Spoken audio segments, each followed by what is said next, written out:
points about the Iran debate is that President Trump has faced more backlash from America First conservatives than the foreign policy class which reviles him. General H.R. McMaster, Ambassador John Bolton, and Chris Christie are among those on TV praising the president, all of whom have previously described him as unfit to be president, and much more unflattering things than that. But the strongest opposition to the US attack came from within the MAGA base itself. Those on the Tucker Carlson and Steve Bannon wing of the movement believe the no more foreign wars principle is not only integral to the MAGA movement, but the entire reason it started in the first place. And to be three prominent conservatives, very different takes on this vexed debate at various different stages yesterday, including as news of the Iranian retaliation was breaking. Candace, welcome back to Uncensored. Thanks for coming to The Curious Mind. I hope you guys are all having a beautiful morning. Let's see what they have to say. Thank you. It's good to be back, just in time for World War III. Well, yes. Well, before we get there, how is motherhood treating you? Motherhood is treating me great. I'm exhausted, as is to be expected with the newborn, but always a blessing. Well, indeed it is, and I wish you all the very best with that. Okay, let's talk about impending World War III, as you put it. You are implacably opposed to what both Israel and now the United States have done here. Why? Yeah. Because, well, first and foremost, just on the MAGA movement level, Trump came out and he gave us a promise that we were not going to be involved in wars. And I'm going back to 2015. Why did people get so excited about Donald Trump, who was then an unlikely candidate, who was being smeared by the media as being Adolf Hitler? Well, it was because he recognized that the American people were being forgotten while we were giving billions of unaccounted billions, by the way, for these never-ending wars. And so it's one of the earliest reasons that people got behind him and got behind his vision. And so we're opposed to a regime change because America as a country has a lot of problems that need to be fixed here first. It's that simple. Right, but it's not quite that simple. And I'll explain to you why. Because Donald Trump, I think he's not been inconsistent in the sense that in his first term, he wasn't a pacifist. You know, he killed General Soleimani. He killed Baghdadi, the head of ISIS, and went after them ferociously. He attacked Syria when they killed American troops. He dropped a massive bomb in Afghanistan. It wasn't like he never deployed the American military. And again, here, what he would argue, and has been arguing, is he's not declared war on anybody. What he's done is very specifically target Iran's nuclear capability because of latest reports coming out, which said they had taken the enrichment of their uranium stocks from 3.5% to 60%, and that therefore the leap to weaponization was moving at a pace that couldn't be tolerated. I got to say, I kind of agree. Now, if he suddenly commits, troops on the ground, then that becomes a different thing altogether. But even when Trump talked about regime change, I think he meant from within, as we saw in Syria in December, where the people themselves rise up. And if that was to happen, why would that be a bad thing? Okay, so you're asking a lot of questions here. So first and foremost, the idea that you have to formally declare war on like a piece of paper in order for war to happen is a little bit ridiculous. I mean, he dropped bombs. He dropped bombs in Iran. So yes, we are a part of this war, whether we like it or not. Iran is now speaking and saying that they're going to shut down the Hormuz Straits. There's going to be impact on oil. Why would they do that? Why would they do that when the main victim of doing that would be Iran? I mean, 50% of China, of the traffic of stuff through there is for China, which is one of their allies. Don't care, not my business. The point that I'm making here is that to make the assumption that you can just drop bombs on a country and then say, well, you know what, we didn't formally declare war is patently ridiculous. I think that is just patently ridiculous. But what about when he killed General Soleimani, one of Iran's top military commanders? Sure, an assassination, a strike, and that, of course, came with some risk. It's a little bit different to be flying out B-6 bombers in the middle of the night and dropping bombs at the behest of Bibi Netanyahu, which brings me to the second point.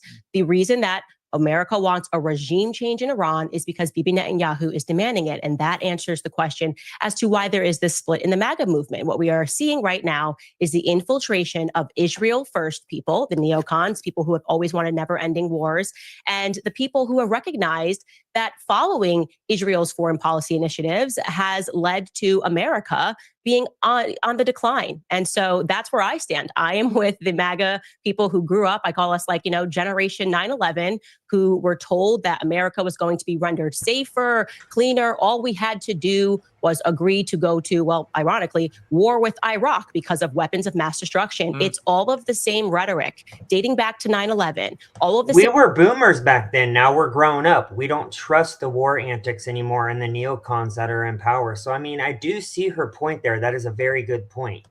Tactics of trying to smear people who are against this war as supporting jihadists. It is not my business to affect a regime change in Iran. It's simply not our business. It doesn't impact us one way or the other. And we also are completely done with the idea that with this decades-long idea that we're doing it to spread democracy because we believe in international liberalism. There was no imminent threat to the United States when Trump made this decision to do what Bibi wanted. And I want to be clear here. This was not Trump's decision. It was Bibi Netanyahu's decision. And that is the reason that he did it. And we're very aware that Israel is dictating our foreign policy, and we would now like that to stop. Okay, but you wouldn't disagree, presumably, that Iran has been the main sponsor of terrorism in the Middle East through the Houthis, through Hezbollah, through Hamas. I mean, that's widely accepted and recognized. They've done it widely accepted. No, that's just kind of... Really? You don't think they have? Has been a terrorist state. Okay, Israel right now is imparting a genocide and a Holocaust on the Gazan people. So I'm really over this idea like somehow Israel has the moral high ground and we have to get behind them. I didn't say that. We've got to go after the bad guys. I wasn't saying that. We have. Oh, hang on. Look, we can come to Gaza where I think we'll reach agreement about what Israel's government's been doing there in the last few months. But it's relevant. If you're going to call Iranians terrorists, if they right now had an open concentration camp where they were mass killing their own people, we would all be saying this is ridiculous. So it's rich to me that people are concerned about Iran having nukes. But I'm concerned about Israel, who won't even admit that they have nukes, having nukes, while at the same time they are executing a genocide and a Holocaust in Gaza that the world is watching. So who's the bigger terrorist is the question today. I would say as an American that if we're going to get behind a regime change, it should be in Israel first. So that would be my position. I think the position of a lot of people who are waking up to the fact that Zionism has brought us nothing but grief in America. Can you name one positive thing that Zionists have contributed to America? That us fighting these perpetual wars on behalf of Zionism has contributed to America? But can you also recognize that Israel, placed where it is, as a tiny thumbprint in the middle of a region where you have massive countries full of a lot of people that want to wish them harm. And in the case of the terror groups like Hamas, Hezbollah, the Houthis, actually want to get rid of Israel and all Israelis altogether. Can you accept that if you have a huge nation like Iran with 90 million people, and they are facilitating the terror groups to that purpose, that Iran has to defend itself? Now, I would not disagree with you about what has been going on in Gaza in the last few months. I've been very vocal in my criticism of that. Nor do I disagree, by the way, that it wouldn't help Israel if they did have regime change and Netanyahu wasn't prime minister anymore. So on those points, I think we have agreement. But I come back to the fact that the reason Trump has done this, I think, is that he has for a long time said Iran cannot have a nuclear bomb. I think he's absolutely right to believe that would be a pretty terrifying escalation of the power of a country that's been so wedded to terrorism in the region. And I think he took the action for that reason. So I don't really agree that he's only doing it because Bibi Netanyahu wants him to go along and do it. I think he's doing it because he believes it's in America's strategic interest that Iran does not have a nuclear weapon. Enough about 9 to 5. What about the rest? CozyEarth.com, promo code Piers. Stay cool.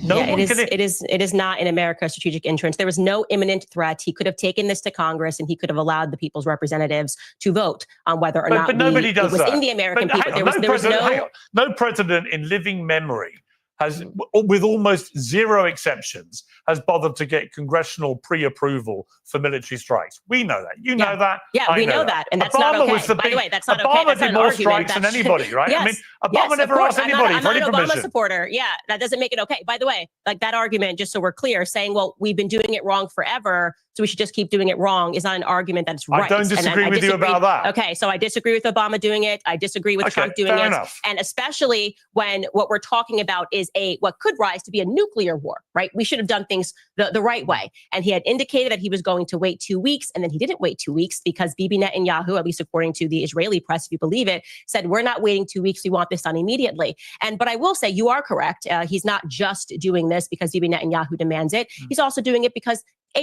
Miriam Adelson demands it. He took $100 million from Miriam Adelson. It was very clear what she wanted. She was clear that she wanted to annex the West Bank. So there was an imperialist plan that was put into place. And unfortunately, when you do a deal with the devil, you're going to have to eventually deliver the pound of flesh. And that is what Trump is doing, in my opinion. And more evidence of that is the fact when he tweeted that there could be a Trump hotel in Gaza. I mean, that was truly, in my opinion, the most inhumane thing he's ever tweeted. Well, I think it was pretty clear what he was. I think what he was doing there was pretty clear. He's saying he wants a better life for Palestinian people, a life where they have beaches. Well, when you pair that with Jared Kushner and Jared Kushner's private equity firm and their ties to what's happening in Israel, and Jared Kushner being on camera shortly after October 7th saying, wow, that property could be worth a lot of money, it makes me a little bit uncomfortable. It makes Americans a little bit uncomfortable. Now, you've asked me to come onto your show to explain to you how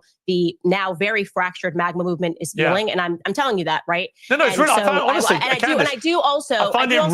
find the split in the conservative movement in America genuinely fascinating because it really is a genuine schism now.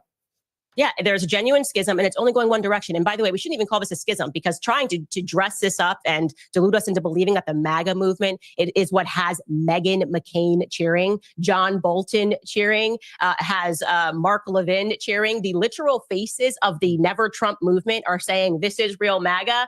Yeah, we're not going to be that delusional. But you're on the same side as Alexandra Ocasio-Cortez. How do you feel about that? You're asking about the MAGA movement. The MAGA movement has always been a movement that explicitly did not want to keep involving our sons and daughters in the Middle East. So we have not changed that position. If AOC was always anti-war, then she should have thrown on a red hat in 2020 and in 2015 and joined the MAGA movement. That would have been fantastic. But are you saying America should never use any military action? You're on the same side as Greta Thunberg when it comes to the Palestinians being but are you saying, murdered Candace, every day. are you saying, I am. I'm aligned. Okay, but are you saying that America should never use any military action then? No. I'm not saying America can never use any military action. In fact, what I said earlier was I could get behind a regime change in Israel because I think it would fix a lot of issues that are happening and that has been happening to America over time. Like I said, why wouldn't you want it in Iran? I mean, I'm reading an Amnesty International report from 2024. Because Iran is not negatively impacting. I'm answering your question because Iran's regime is not negatively impacting America on a day-to-day basis. When the leader of Iran says death to America, why doesn't that concern you? That's a chant. And by the way, I want to be very clear. Why are they chanting death to America? Why are they chanting that? That's kind of a random thing. Like I don't wake up one day and go like, dead? But why do they want? Why are they specifically chanting as opposed to saying, I don't know, death to China or death to Russia? What is it specifically about America? Well, they say death to America, death to Israel, death to the United Kingdom, actually. Oh, okay. Death to pretty much anyone that wants to stand up to them. Could have had something to do with our actions in the Middle East is why I'm saying that we need a change in foreign policy. And maybe it has something to do with just like killing 1 million Iraqi civilians, okay, because Bibi Netanyahu got on a congressional stage and said there are weapons of mass destruction, and we took that to the bank, and there actually were no weapons of mass destruction, so we just killed 1 million. It could have something. I could be crazy. It could have something to do with. And he has been saying since the early 90s. Megyn Kelly posted a clip of 10 different times since the 90s where he said that they have weapons of mass destruction. So it's kind of hard to believe it when you've been saying it for 30 years. Even though I am for everyone defending themselves. Our actions in the Middle East, the fact that we have 2,000 troops stationed in Syria right now under the guise of saying that we're fighting ISIS, while at the same time we know that Bibi Netanyahu funded the Al-Qaeda adjacent fronts because he wanted to overthrow Syria, and they again expand their borders, immediately take on territory and sell us absolute nonsense. We're talking about funding Hamas. Bibi Netanyahu funded Hamas. There is footage of Bibi Netanyahu saying this stuff on camera. So it's just so ridiculous to me to pretend that they're in some predicament, that they may be eradicated soon, which is why they have to keep funding all of these terrorist groups and then pretending that they're victims of terror, when in fact they are people that are imparting it worldwide. I just think that, like I said, Generation 9/11 has grown up, and I think that our eyes are very clear here, and we recognize. I totally agree with that. The boomers that were young during 9/11, we are very skeptical about any war now. I do agree with that point. Our relationship with Israel has become increasingly problematic, and it always was problematic. So I'll again ask the questions, Piers. I'm asking you because we're having a conversation. Yeah. Name something positive that our Zionist AIPAC foreign policy has brought to America. Well, I think the positive side of, if you want an answer about that, is that America has been Israel's steadfast ally because it recognizes as a country that Israel has been under an almost unique, multifaceted threat on its border for a very long time from people that want to destroy it. And that you may not see that as a benefit, but Israel has been very supportive to the United States in many ways. Right. So why shouldn't America? I just want something concrete that has been benefit. Like, we got better in America in this way. Just name something. Gas prices, just something that the average American can relate to. Well, you're not going to have a correlation between Zionism and gas prices in America. Of course, you're not. No, I'm just obviously there are just tell me one obvious thing tangible benefits. What your argument here is like, well, you get a pat on the back and you can say that you helped this country, which was formed in 1948 by pretending to be refugees, if you will, and being invited into the homes of Palestinians, the horrific story. Well, they weren't of pretending to be refugees. They were people fleeing a Holocaust. Let's be clear. Let me finish my statement. What do you mean pretending to be refugees? Let me finish my statement. When I say pretending to be refugees and being invited into the home, you would think that these people were helpless and were going to be grateful to the people that hosted them. People like Muhammad Hadid, Bella Hadid and Gigi Hadid's father, who was an infant at this time in his mother's arms. She had just given birth. They had invited these refugees because of the goodness of their heart. And then one day they return home and their doors are locked and they are told that if you try to enter, you are going to be shot and killed. That is the reality of how Israel was established as a state. Okay, that is not a stain that you can wipe from history. Most Americans growing up actually believe what happened was that, okay, it was a little messy. That's what happens after wars. Borders get changed. But at the very least, they were given money. I mean, you've lived here for hundreds of years. Here's money for your property. No, that's not what happened. They were forced out of their homes at gunpoint. Listen, and it's wrong. So we get to be the nation on the back. According to you, the thing that America gets. Let me finish. I'm going to let you finish. It's your show. We can. But let me finish. Your argument is that what we get to be is that nation that keeps supporting it as they continue to move their borders in this way. Now we're seeing that incursion into Gaza, and we are certainly going to see it by the end of this administration in the West Bank, because like I said, that is why Miriam Adelson gave Trump $100 million. Look, as you know, I oppose what the Israeli government is doing now in Gaza. I oppose the expansion of settlements on the West Bank. I think all of that is completely wrong. I do think America supports Israel because it remains the only democracy in the Middle East, and that's an important... They're not a democracy. Stop saying that, Piers. You know better. Well, they have elections. It's not a democracy. They have elections. But who gets to vote in those elections? Do the Gazans get to vote in that election? Well, the Israelis get to vote in Israel, obviously. Okay, so you're basically saying America had a democracy. We had Israel laws that said Black Americans couldn't. Black Americans Israel couldn't moved vote. out. It is indisputable that Israel moved out of Gaza in 2005, and there was an election, and Hamas got elected. Right now, I agree with you. I agree with Bibi Netanyahu was on camera saying that they were going to fund Hamas into power. So they orchestrated that because if they wanted to create the solution. I agree with you that Netanyahu wanted to cause a split between the Palestinian Authority and Hamas. It was divide and rule. It was a catastrophically bad strategy, and it led to what happened on October the 7th over a 20-year period. There's no doubt it was a terrible thing that Netanyahu did. One of the many reasons I think he should go. But there was no doubt that the Israelis pulled out of Gaza and allowed them to have elections, and they elected Hamas, and the rest has been disastrous history. Because the Israelis funded, because Bibi Netanyahu, they funded Hamas. I don't disagree with you, but they still had elections. So it's like we rigged an election, but look what the election results show is that they wanted to put Hamas into power. And so when we talk about who is funding these terrorists, the answer is Bibi Netanyahu. And I don't want to get into his corruption trials, but every single person watching this right now should go pursue the documentary, The Bibi Files, because it is absolutely stunning to understand. I believe one of the reasons this man is. I believe one of the reasons. Let me answer the question, because you still haven't given me anything other than like you guys get a pat on the back for supporting this created nation in the Middle East. I also just like to say all of the bad things that we have gotten because of our continued relation with Israel. First and foremost, the open borders. And you can relate to this. People in the UK, they just can't seem to connect the dots. All right. Oh my gosh, what's happening here? I want to say this. Okay. We don't understand where all these refugees are coming from. Oh my God. Where are all these refugees coming from? Who's funding them coming over into these borders? Well, this is what you get when you keep supporting these nonstop wars, when you keep bombing where these people live. And it's not even just a conspiracy, by the way. If you're like, oh, well actually, you're wrong about this, because the vast majority of people coming into the UK illegally are not coming from war-torn countries in the Middle East. They're actually economic migrants. So it's just not true. Okay, but let's connect that.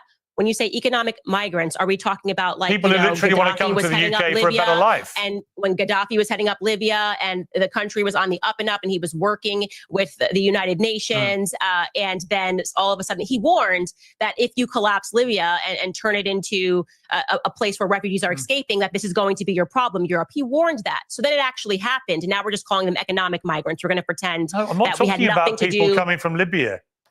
Okay, where are you speaking about? Well, for example, I think it was last year, a third of all the people who came into the UK on the border on the small boats illegally, it turned out were young economic migrant males from Albania, which last time I checked, we hadn't invaded. So look, let me pull you back to something you said, which has caused a lot of controversy, which is this issue of dishonorable discharge. Let's take a listen. I do believe that if war in Iran is on the agenda, and that appears so, get dishonorably discharged. Who cares? Who cares? Why should you go die in a foreign land? You now have the benefit. This has not happened yet, and this is what I have a problem with. She is predetermining that there is going to be a world war when it has not happened. And it looks like it's not going to happen. 2020. You can see, think about those men and those women who died because they were pitched that they were serving their country because there were weapons of mass destruction, right? They were serving their country because the Taliban, they were serving their country, whatever. And these people gave up their lives. And ask yourselves, for what? And the answer to that question is for the elites. They're like toy soldiers. When you said that, were you aware of the repercussions if people dishonorably discharged? So just to put this into context, this is like the Q&A, live Q&A portion at the end of my show.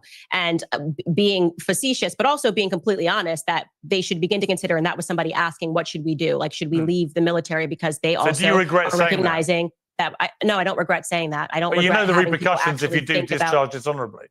Okay, well, I would imagine that the people that are in the military who were going to, if they were going to listen to my podcast and they were going to dishonorably discharge, that they would know the consequences. So it's completely ridiculous. And again, we see this over and over again where people can't answer the broader questions. They try to suddenly peg in, well, you said this one thing. No. The broader conversation that we are having. Candace, it's not a small thing. No, let me finish. Let me finish. You're basically you're encouraging Piers, US servicemen and women to dishonorably discharge. You play a clip, and I'm trying to answer it. You can't do that. You ask a question. Well, you're trying to downplay it, and I'm responding. No, I am. No, you're trying to upplay it. Is what the issue is. This is exactly. I'm just repeating what you said.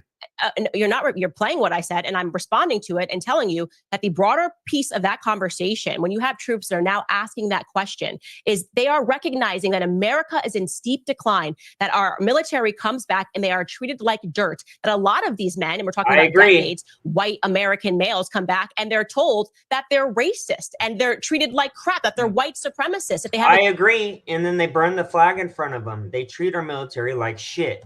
Different vision for this country. So why are they dying in these overseas wars for Bibi Netanyahu? Okay. And let me again try to answer that question that I asked you at the beginning, which is, what has Zionism won America? I'm not what keep have coming these back never to the ending? same thing. No, let me finish. Why won't you let me answer that? Why won't You let can me answer if you actually want say to. what people are recognizing? You come back and there are open borders and you're told that you are racist. Okay. You come back and you're told that you are racist if you don't want open borders. Meanwhile, you're sent overseas to defend Israel's borders. It's a nonsense. And who's funding these open borders? According to Barry Weiss, and I quote, looking good doesn't have to be a special occasion. Barry Weiss said this verbatim. The Jewish connection to the refugee is not a conspiracy. That's something that we are very proud of. And she was referencing the organization HIAS, and she says it explicitly, which she said what was started by them in the 1880s, which includes immigrants that have come in like Sergey Brin. They are still the organization that is operating at our border right now, okay? That is problematic, that we have open borders while we continually and routinely are told that we have to defend somebody else's borders, okay? And again, these never-ending wars in the Middle East at the behest of Israel. Bibi Netanyahu is the one that called for Americans to invade Iraq, Libya, Syria, Afghanistan, and now Iran, and we've done it. We're told Israel can defend itself, okay? But why do we have currently 2,000 troops that are in Syria under the guise of fighting ISIS? And like I said, we know Israel themselves fund terror-adjacent militants like they did to overthrow Assad. And we're done with the BS of, okay, well, they weren't really involved, Israel, in Afghanistan, because even when we fight those never-ending wars, Israel wins. Everybody knows that our boys were out there in Afghanistan guarding poppy fields, okay? And do you know what happened after we allegedly, quote unquote, lost in Afghanistan? What happened to all those poppy fields, those poppy flowers that our military was guarding? Well, the opioid crisis hit America via the Sackler family, who quite literally built the School of Medicine at Tel Aviv University. So we're just done, okay? And there's no way that we're going to go backwards. We're not going to allow you guys to emotionally condition us to go, oh, well, we got to protect Israel because of the Holocaust. It is over. They're imparting a Holocaust. America would like off this crazy train. Okay, for the benefit of viewers who don't know what I was talking about, under the Uniform Code of Military Justice, Article 90, dishonorable discharge can result in forfeiture of all pay and allowances up to 5 years confinement, which is a pretty heavy penalty to pay. Yeah, I'd want my kids to go to jail before they fought for Israel. I'll say that honestly. Okay, I would. I have 3 sons, and I'm going to be honest with you, Piers. I'm glad you told me that consequence. I'd take that consequence any day to them being sent back over in a coffin because they died for Israel. So. Okay, but yeah, I think the one thing you're missing, look, I come from a big military family, a lot of military in my family, and a lot of people fighting wars on behalf of the United States are not doing it because they think Bibi Netanyahu wants them to. They're doing it because some of them do that, and they write into my show and I answer the question. But many of them won't, and they might be offended by you suggesting that's the only reason they're doing it. And they can watch your show, and they can be offended all they want, but I think it's more offensive the way that our military is treated, the veterans are treated, and the gaslighting that takes place when we're told that we have to defend everybody's borders but our own. I actually think America treats its veterans better than almost any country in the world. I mean, this has always been an open conversation, and I'm just saying that if my boys were being drafted to fight this war in Iran, I would be like, you know what, honey, take the other option. And that's not because it's cowardice. It's because when you sign up for the military. Okay, but I would say that the pilots, you are pledging that you are doing something that is going to better your country. Candace, and like I said, our country has been in steep decline since we have imparted this foreign policy, which is just whatever Israel wants. Okay, but you made that point. But what I would say to you is the only people so far that have been involved from the American military were the extraordinarily courageous and skillful pilots who flew these B-2 bombers and attacked the nuclear sites and got back safely. So there's been no troops on the ground committed at all, no declaration of war by the United States. We can quibble. Listen, I don't disagree with you. You bomb somewhere, you probably are at war with them. But there was no official declaration of war, just as Trump, when he took out Soleimani and Baghdadi and he attacked Syria and so on, he didn't declare war on those places. And actually it turned out that the apocalyptic warnings of those actions never materialized. So we shall see. I can't let you go without asking. Let me ask you just quickly about the Tucker-Ted Cruz debate. What did you make of that? Fantastic. It is finally the debate that needed to happen in America, because a part of this nonstop policy is this belief, as you said, Ted Cruz, that if we just do whatever Israel wants, that God's going to bless you. And it's quite ironic because it comes from Protestants, and their normal argument is that the reason why we had to have this fracture in the church was because of indulgences. Well, there's nothing more indulgent than I'm going to be blessed if I just do whatever Israel says. And so because we are finally having that spiritual conversation, which is more important, I suspect there's going to be major changes in the United States going forward. And that is why you're seeing this fracture in the base already. Tucker, according to Donald Trump, Tucker rang Trump to apologize for some of the more strident rhetoric he's used against him recently. Are you done with Donald Trump, or could you? I think Tucker destroyed Ted Cruz. He exposed Ted Cruz. You should your thing when you're in Congress or the Senate, your priority should be America first, not any other countries first. And Tucker exposed that on Ted Cruz. Be a way that you would end up perhaps voting for him. Oh, he can't run again, obviously, but would you support him publicly again? So I want to be clear. I don't regret voting for Donald Trump above Kamala. I think he was the better candidate, certainly a better candidate above Joe Biden. But what I will say is that he's been a chronic disappointment. And I feel embarrassed that I told people to go vote for him because this wasn't going to happen and it is happening. But I just think that the picture of politics in America is going to look very differently because of his actions. So I don't know where we go from here. I completely agree, Jessica. I'm going to read it. This is a complicated issue. Since we are America, we are expected to defend not only us, but everyone that aligns with us in our views, which I support that. This is why we are number one. But issue for how long? And you know what issue that is. It seems they always have to defend them. And if you criticize them at all, you are considered an anti-Semite. No, we just don't think we should be fighting your wars. It's really that simple. I agree, Jessica. This is not the candidate that I voted for. If it turns out that his instincts were right, that by doing what he did, it brings Iran to the negotiating table and they do a deal on their nuclear plans, would you admit that you were wrong in that circumstance? Yeah. I will always admit when I'm wrong. Anybody that listens to my podcast knows that. It just so happens to be that, especially if I come on to the Piers Morgan show and I make some predictions, that it ends up that I'm right. So I'm feeling lucky, but I will of course admit I'm wrong if that is the result. Candace, always good to have your views on Uncensored. You know that. I appreciate you coming on. Thank you. Thank you so much. Well, joining me now is the Chief Executive Officer of Blaze Media, Glenn Beck. May I say something? So we already know what Glenn Beck is going to say. What I'm going to do is I'm going to end this off YouTube and I'm going to connect to Twitter. As you guys know, Joe Rogan went verse, if I forgot his name, Bernie Sanders the other day, and I saved the most critical clips. But first, I want one of my favorite streamers named Shipwreck. She actually responded to this exact thing yesterday, and I want you guys to see what she said in regards to the Piers Morgan and Candace Owens debate, because I think she makes a really good point, and she agrees with Candace in a way as well. Let's see what she has to say. Voting for Donald Trump above Kamala, I think he was the better candidate, certainly a better candidate above Joe Biden.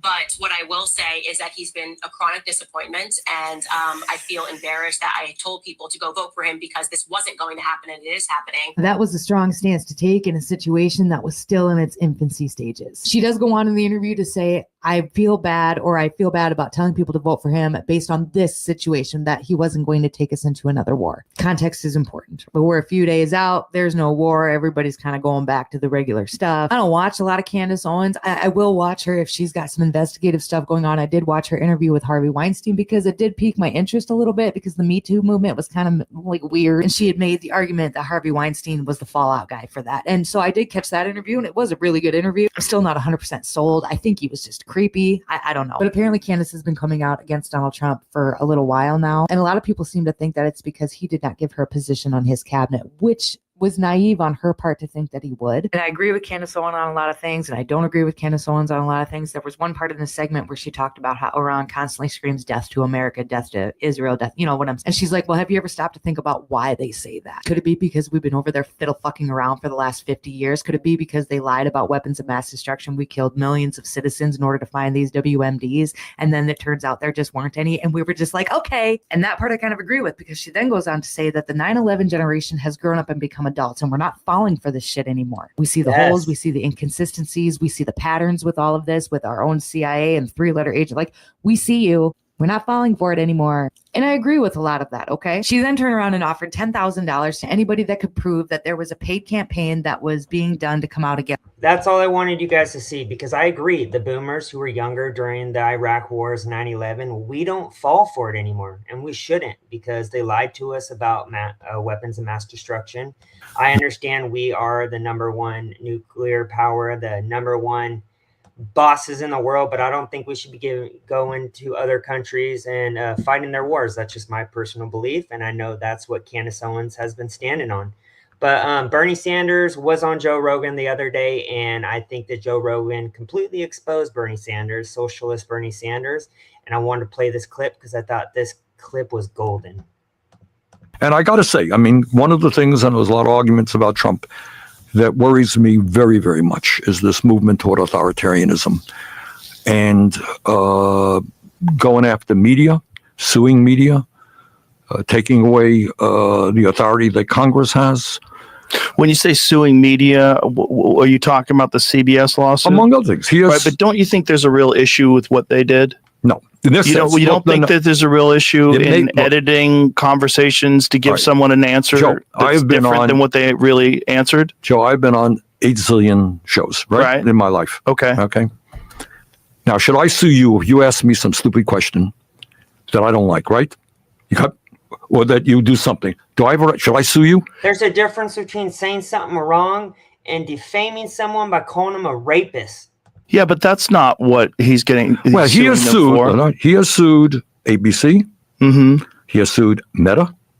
He is suing the Des Moines Register because of a poll that came out during the campaign that he didn't like. All right. He is suing CBS for this Kamala Harris interview. So do I think how many? I cannot tell you the number of stories done about me that were not good stories. Right. That were dishonest stories. That's what a free press is about. You don't like it, you got to live with it. All right? You do something, I'm not going to sue you, Joe. Right, but it's not that simple, right? Like, let's not talk about Trump, but let's talk about another candidate. Let's just imagine there's someone on the right and someone on the left, and there's a concerted effort to promote this person that's on the right. And so the polls are rigged, or these are funded polls that make it look like this person on the right is winning by a substantial margin. And what this does is decreases the motivation that people have to come out and vote against them. That's happening. So it's fake. By the way, that happens right now. It is happening right now. And I think, is that part of what he's suing them about? No, but doesn't look. But isn't that what he's suing them about? Well, he's suing ABC for one thing. But with the Des Moines Register about the poll. Yeah, I know. Completely agree. They put out polls to push the public not to think that going out and voting is even worth it because he's going to lose regardless. Yes, that is interference. A pollster there. Was the poll incorrect? Yeah, the poll was wrong. So what? Guess what? But what did they know was incorrect when they published it? No, they published what they thought was an accurate poll. But that pollster, by the way, what's the name? Seltzer polls. I should just state for the record, I don't know this lawsuit. But what it was about. But I am aware that in talking to people that understand polls, that some of these are politically. All right, but the answer is yes and no. There are polls right now doing exactly what you say. Right. I could doctor a poll. I could talk to more conservative, more progressive people, get the results that I kind of want, right? And they do it to motivate people or demotivate people to vote, and it's effective. It has an impact. All right. On the other hand, this particular poster, that's at the Des Moines Register, not a huge newspaper. I bumped into them because when you're running Democratic primaries, Iowa is a big deal. They are a very, very respected pollster. Okay, they don't doctor polls. So they made a mistake on a poll. It turns out they had Trump doing worse than he ended up doing. Guess what? Pollsters, honest pollsters, make mistakes too. But what is the basis of his lawsuit? Like, what is he saying in the lawsuit? I think he is saying that gave energy to his opponents and that it was... Like we talked about. Like you talked about. But I don't believe that's the case.